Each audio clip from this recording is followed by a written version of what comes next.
Good morning, good afternoon, good evening, everyone, wherever in the world you are from, whatever time you're tuning in from. I'm Michael John. I'm one of the co-owners of the Personal Trainer Success Hub with my co-owner Tristan Hardy, who is one of my good friends and all-round good bloke. This is the first of a new concept we come up with called the PT Insights. It's where we're going to get a new guest on every other week. So we're going to aim for twice monthly. Just come on and give us an insight into their business, how they're running it. And what we're about in the Personal Trainer Success Hub is sharing ideas. And we're dedicated to the success of everyone in it and maximizing that success as a PT. And we thought, what better way than to get PTs who have been out there doing it and who can share their knowledge with us, so we can all get as much from it as possible. So we thought this would be a really good route to go. If you are a member of the Personal Trainer Success Hub, fantastic. That is absolutely brilliant. If you're listening elsewhere, then you can join by going to facebook.com/groups/Personal Trainer Success Hub, or simply just by searching Personal Trainer Success Hub in the Facebook search. It's a great community. It's a thriving community. We're still relatively in our infancy, but we've got some fantastic people in there. And so far the help and support that everyone's given to each other is absolutely fantastic. So if you want to get on board, that is the way to do it. Yeah, so if you are tuning in for the first time, a big welcome. It's going to run for about half an hour, each PT Insights episode. We might overrun a little bit because it's the first time. We shall see how we go. But without further ado, welcome our first ever guest to the PT Insights. He's got 20 years plus experience as a PT himself. Welcome, Richard Reid. Hi there, nice to see you all today. Hope you find something of today useful. Happy to be here. Super stuff, Richard, super stuff. Whereabouts are you from, Richard? Tell us a little bit about yourself and where you're from. Yeah, a little bit about myself. I was born in London, lived in London all my life. I have 2 kids, wife. Most of my business has grown in central London, near to the London Eye. So I used to live in Zone 2, which is Fulham.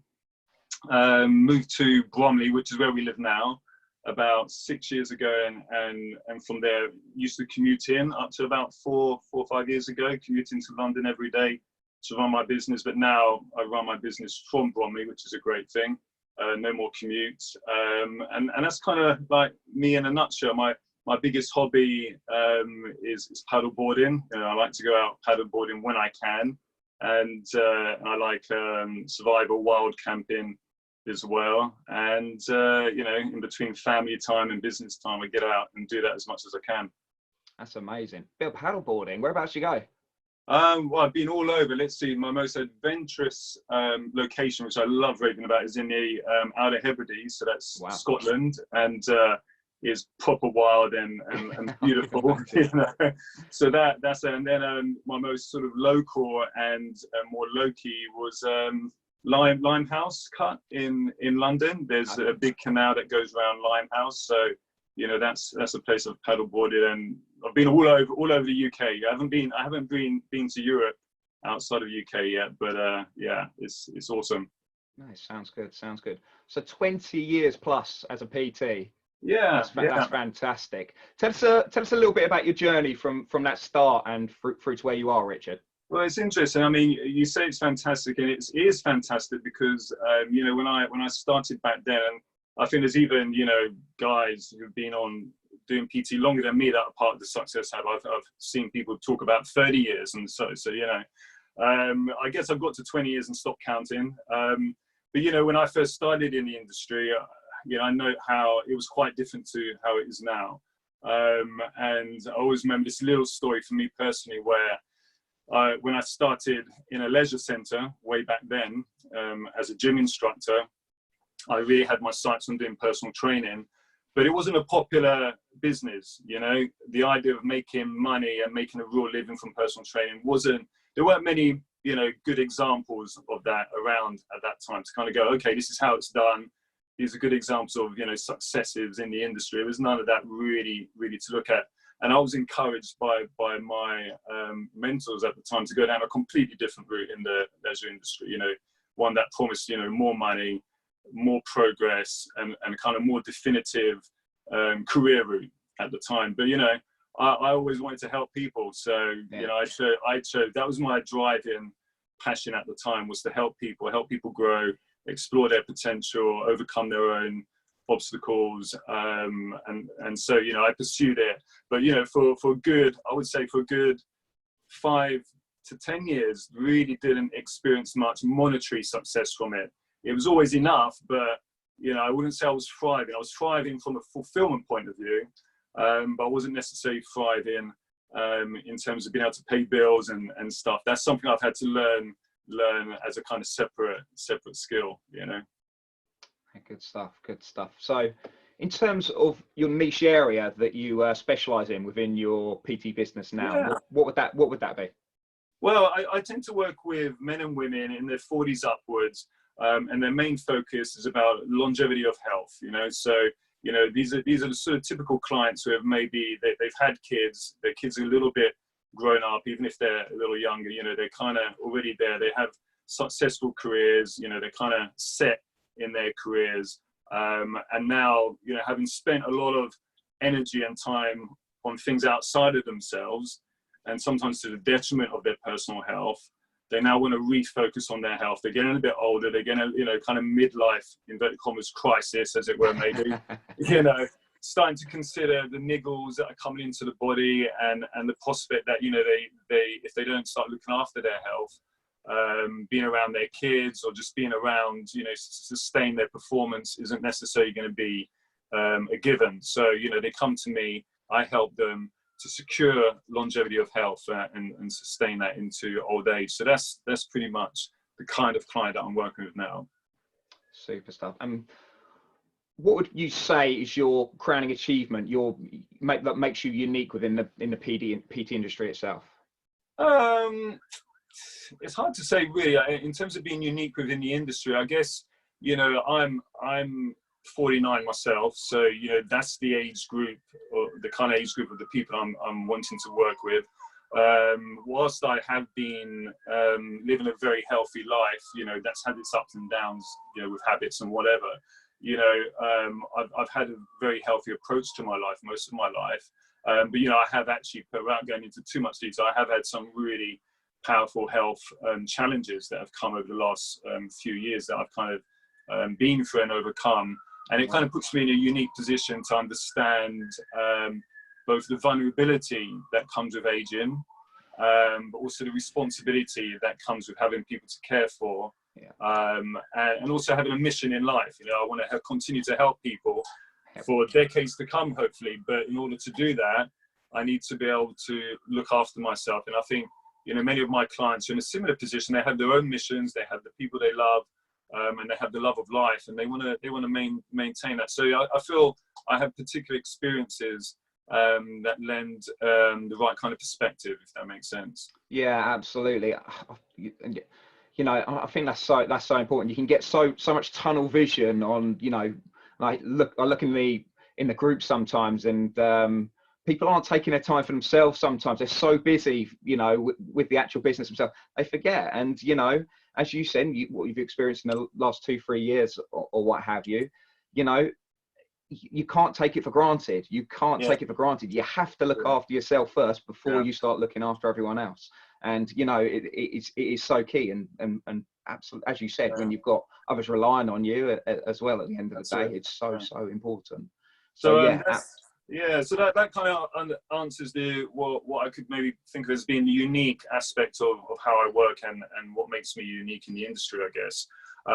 In terms of my crowning achievement, it's quite a humble achievement, and that is just simply to have a business that is sustainable, meets all my needs, allows me to thrive, and you know, it's a mobile personal training business, and, you know, 90% of my clients are within, say, a 10-minute radius of my home in terms of walking or cycling. So it's a very efficient business, and it gives me what I feel is a foundation to explore other things, you know, in my business world. So yeah, that's probably my crowning achievement. Super stuff, Richard. So are you online at all, Richard? Are you obviously you're offline, but are you doing both or looking to get into both? Yeah, well, I do have one particular project, which is an online, course platform involving offering courses to members of the public that help already the kind of client type that I described earlier. So it's an online training platform where they can log in and they can, they can partake in courses that I provide. So that's online, and I have been having some online presence that enables people to kind of be exposed and see that this is what I do. So I have had a little bit of a strategy over the last year that gets me online through Instagram and Facebook, but also on Google business page. I use a Google business page. That's another online presence I've had for a good 5 years plus, and that looks after my personal training business. So all my inquiries for new clients comes through my Google page. So that's kind of the hub of my mainstream kind of income, as it were. Yeah, so it all funnels through that. Yeah. Super stuff. Do you do anything on the marketing front, Richard? Yeah, well, those two kind of hubs. So we've got the Instagram and Facebook, which is one hub for my online stuff. Yeah. And then we've got the Google page, which is the hub for my personal training business. Definitely there's a marketing strategy there. With the online presence, I haven't been very consistent with it. But with my Google page, that's kind of like what I call my bread and butter marketing, Yeah. And that I have a particular strategy in terms of how to use my Google page to good effect. So yeah, that definitely there's a bit of marketing going on there.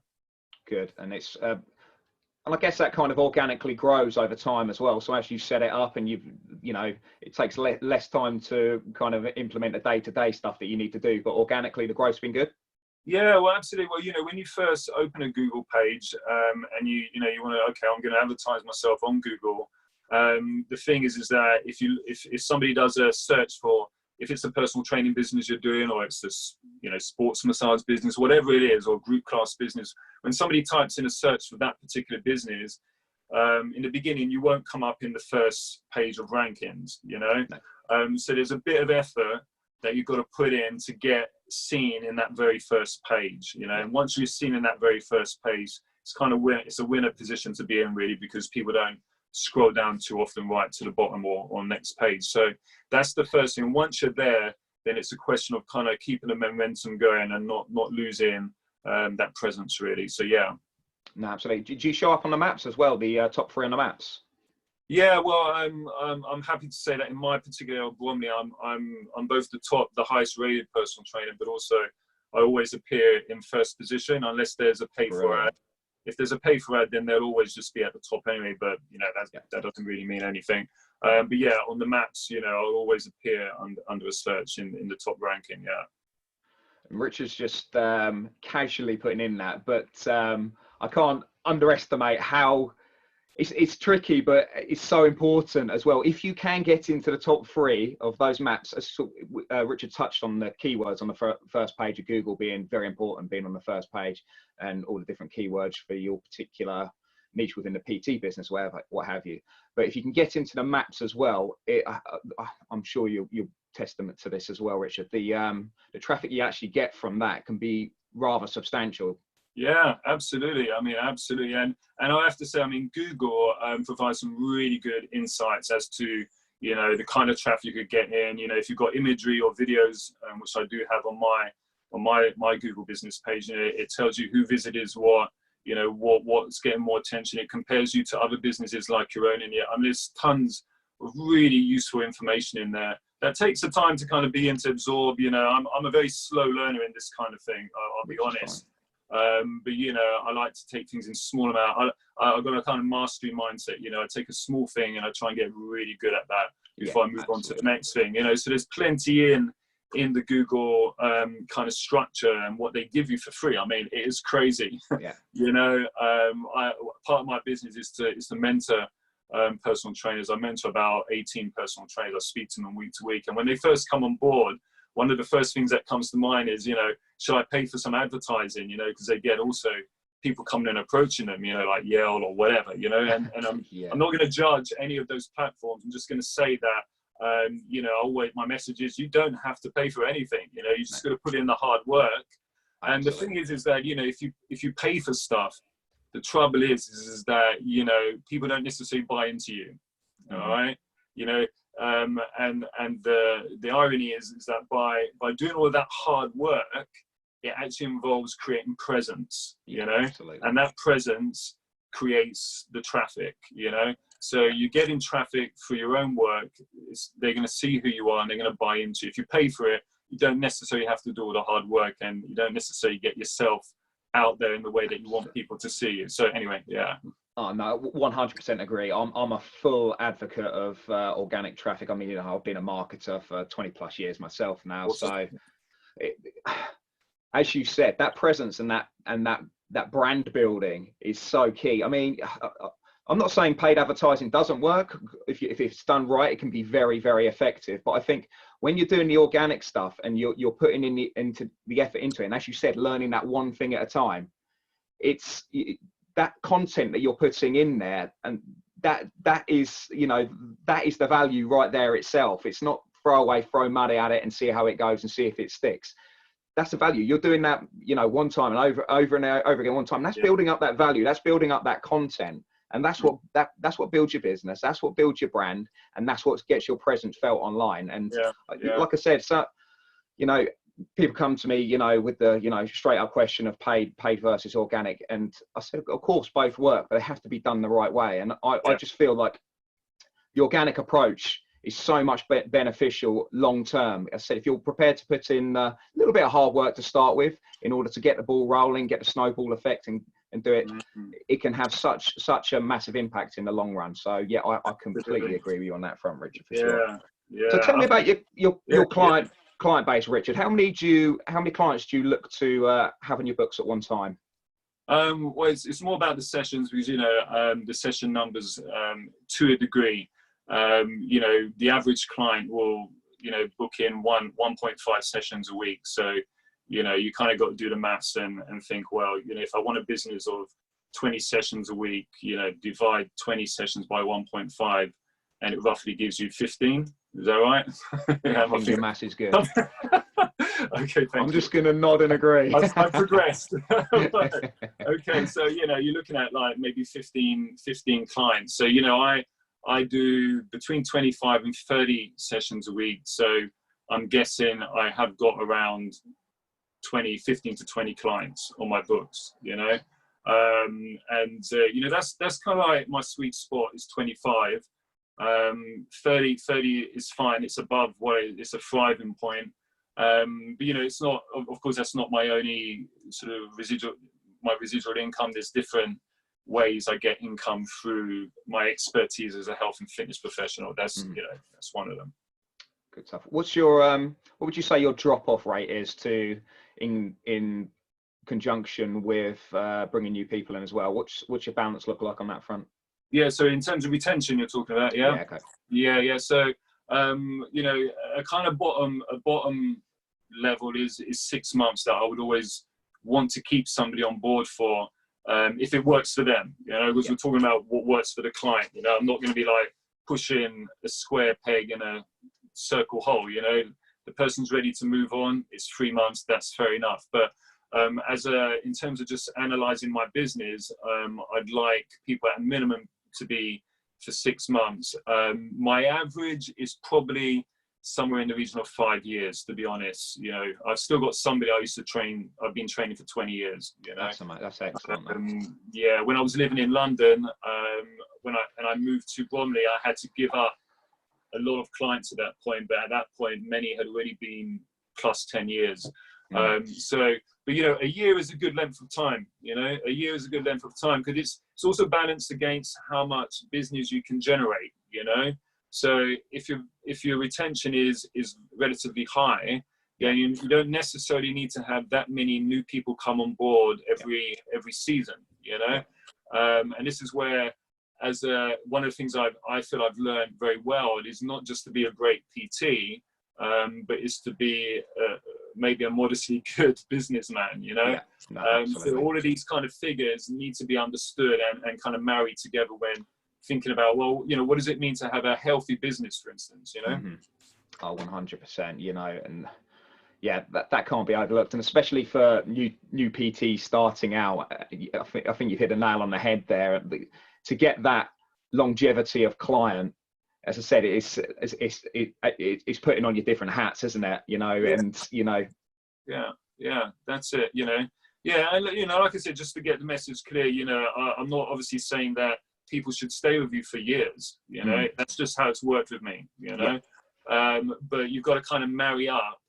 You know, if people on average are staying with you for 6 months, and your business meet the amount of inquiries that you need to generate to sustain its growth and stability. Do you know what I mean? So yeah, absolutely.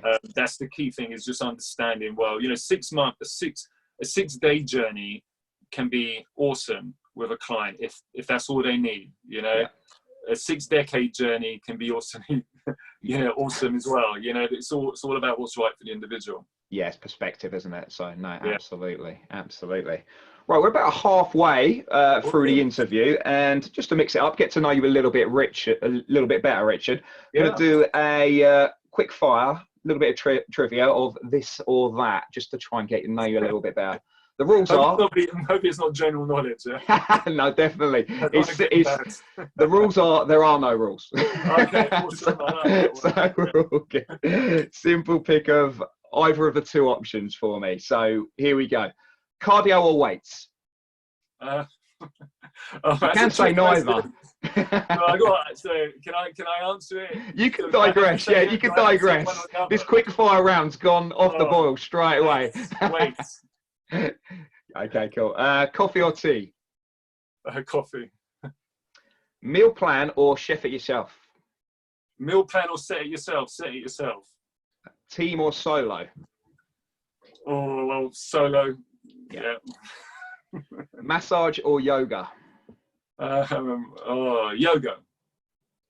Rich friend or loyal friend? Loyal friend. Walking or running? Walking. Swimming or reading? Well, if I can read whilst I'm swimming, I'll choose both, but let's go for swimming. Let's go for swimming. That'd be worth watching. Workout alone or workout in groups? Workout alone. Meat or vegetables? Veg. While walking, music or podcasts? Sorry, say that again. What? While out walking, would you prefer to listen to music or podcasts? I was almost thinking, what's the difference? Okay, so yeah, music. I'm going to listen to your podcast. A bit of singing I don't know what we're podcast. talking about first. There's a niche right there, the singing podcast. Look how old I am, man. Come on. Email or letter? Letter. Very good. Couch or recliner? Did I just hear you say very good? Are you Yeah. the questions? I'm a bit old school myself, so what can I say? Sorry. So what was that? Couch or recliner? Recliner. Yeah. TV or book? Book. Triathlon or marathon? Triathlon. Passenger or driver? Driver. Facebook or Twitter? Facebook. Strange. The question itself is along the tact of the social marketing. Can I just answer? You're not going to use some kind of psychological metric Yeah, system to analyze at the end of all this, we put it into the supercomputer to see what type of person you are. No, I'm only joking. Please continue. Yeah. Free to go. Nice client or wealthy client? Nice clients. Yes. Holidays or home time? Holidays. And finally, cheese board or cheesecake? Cheesecake. Come on. And that's simply, that's the end of the quick fire. Well done, by the way. Very impressed with some of those answers. But that last question was especially for Richard, which moves me into the last bit of the main interview, which is name a couple of things people may be surprised to know about you. Maybe, yes. Oh, I've got a name, haven't I? Yes, Cheesecake. I love cheesecake, although as I probably wrote to you, I'm not as addicted as I used to be. So that's a good bit of progress there for me. I compose music in my spare time as well when I get the chance. What type of music do you compose? Well, it's kind of a blend of orchestral, cinematic, epic, that sort of thing, if that makes sense. So you are in the right zone to do the singing podcast. No, there's no singing involved. Just strictly instrumental. Strictly composing. Yeah, just instrumental. You don't want to hear me sing, man. Seriously, right. Good stuff. Good stuff. Moving back into the main interview, then, Richard. Sure. What have you found most difficult in your PT journey, and what pitfalls would you suggest to avoid? Let's see. Probably is just the learning curve with running a business. You know, I think I said earlier that, you know, for many years I was a personal trainer for the love of it and for the love of it only. So making, let's say, in inverted commas, good money from personal training almost felt a guilty thing at some point in my history. It's like, you know, if I'm focusing on money, I'm not really focusing on my clients, you know, and is that, you know, that didn't feel right. You know, but to my detriment, you know, I've come to learn, accept, and see how the two are intertwined together. You know, you know, the more successful you are, the more people you can help, and the more, you know, your life is in balance, etc., etc. And it's also learning how to marry those two together, how to run a business, not just be simply a good personal trainer. So that's probably, I think that answers part of the question. Yeah, absolutely. And in relation to that, if you were to start all over again, is there anything you do differently?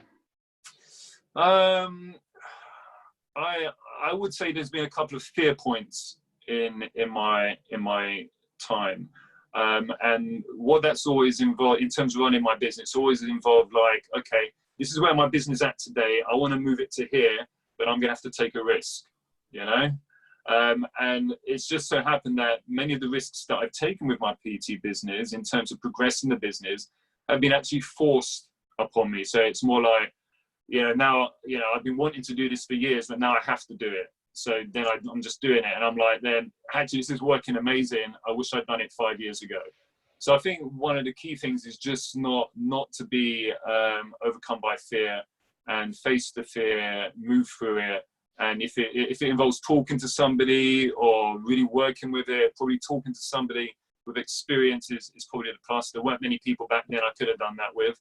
But I think nowadays, certainly for new PTs, if you fear, or even, you know, established PTs or health and fitness professionals, anybody really that is maybe fearful of making change, you know, by talking to somebody that has been through that, it can potentially help you to move through it. So definitely I would have, you know, wanted to be not necessarily less fearful, but acted sooner.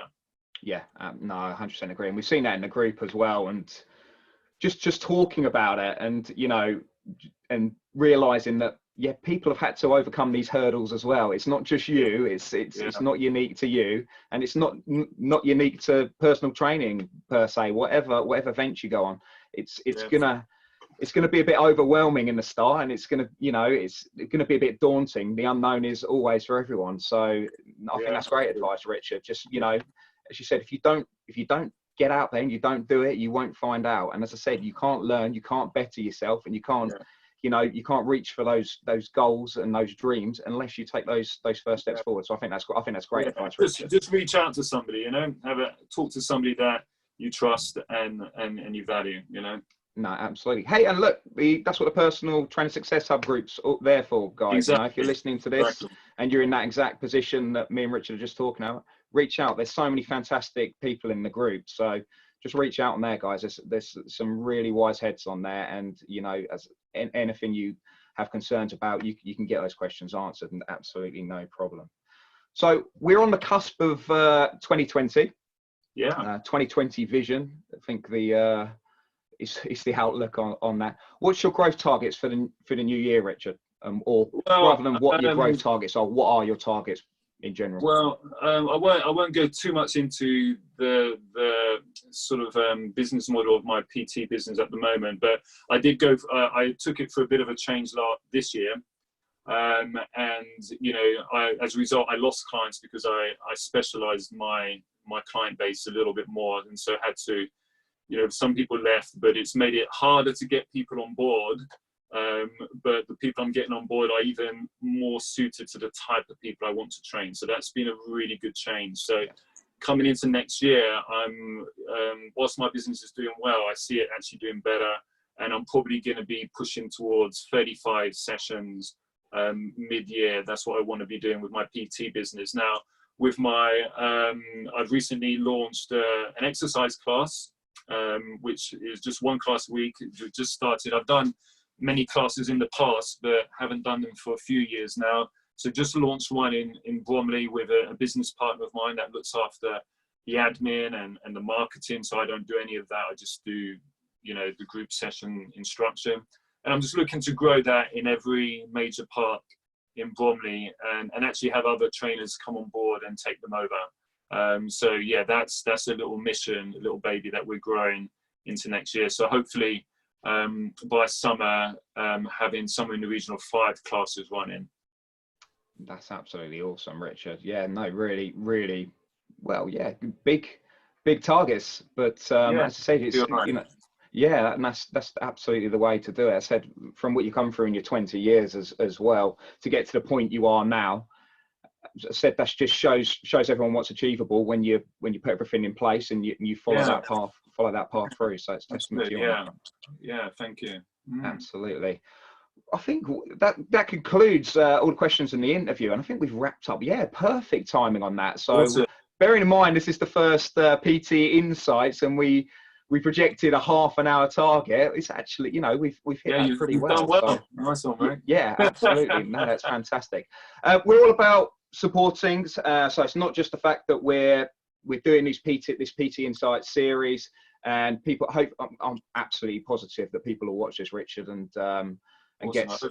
get a big benefit from listening to you and the advice you've given. So thank you so much for that, and thank you for coming on. We are all about supporting them in the PTSH. So because Richard's given up his time and he's been absolutely awesome coming on and doing his thing for us. Is there anything we can do in return for you, Richard? You mentioned your business page.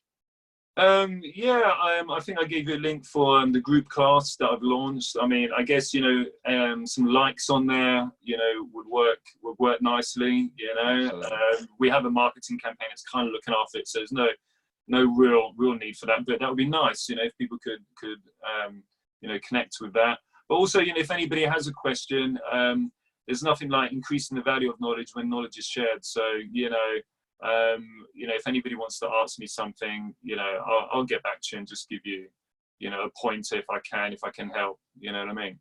That's amazing, Richard. Thank you so much for that. What I'm going to do, I'm going to put the link to Richard's page on below the video, or I'll repost it and tag it alongside.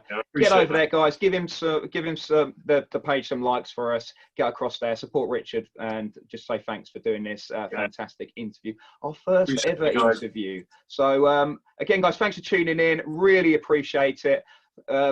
Fantastic. We're all supporting each other, and again, Richard, thank you so much for coming on. It's been brilliant, massive insight, and really beneficial to everyone. So thank you so much, my friend. Yeah, and thank you, man. It's been a pleasure. Always. Take care, my friend. All right then. Thanks everyone. Bye.